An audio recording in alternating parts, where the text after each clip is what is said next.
అందరికీ ధన్యవాదాలు. ఇప్పుడే క్యూనిస్ ఆఫీస్ రీఓపెన్ అయింది. సరే, దానికి కారణాలు, వ్యవస్థ, ఎందుకు రీఓపెన్ చేయాల్సి వచ్చింది అనేది మీ అందరికి కూడా తెలుసు. ఒకప్పుడు కేసీఆర్ ముఖ్యమంత్రిగా ఉన్నటువంటి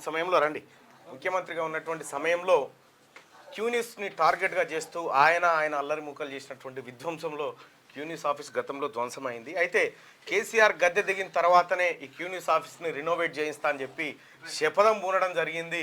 కేసీఆర్ గద్దె దిగడం జరిగింది, ప్రజాప్రభుత్వం ఏర్పడడం జరిగింది. తద్వారా ఇప్పుడు ఆఫీస్ను మళ్ళీ రీఓపెన్ చేసినాం వేద పండితుల సాక్షిగా. అయ్యగారు ఒకసారి రండి, మా వాళ్ళ ప్రేక్షకులందరినీ ఒకసారి ఆశీర్వదించండి. క్రోధనామ సంవత్సర ఉగాది శుభాకాంక్షలు అందరికీ. క్రోధనామ సంవత్సర ఉగాది శుభాకాంక్షలండి. నూతన సంవత్సర శుభాకాంక్షలండి. శతమానం భషితాయుషేవేంద్రియే ప్రతిష్టతే శ్రీ అలవేల్మంగాహం వెంకటేశ్వర స్వామి సంపూర్ణ అనుగ్రహదాహిత్యరస్సు అఖండిత లక్ష్మీహాహిత్యరస్సు శతాయుష్మాన్ భవ వంశం వంశాయుజస్సు వ్యాపారకండి లక్ష్మీహాజస్సు శతాయుషేవేంద్రియ శతాయుష్మాన్ భవ.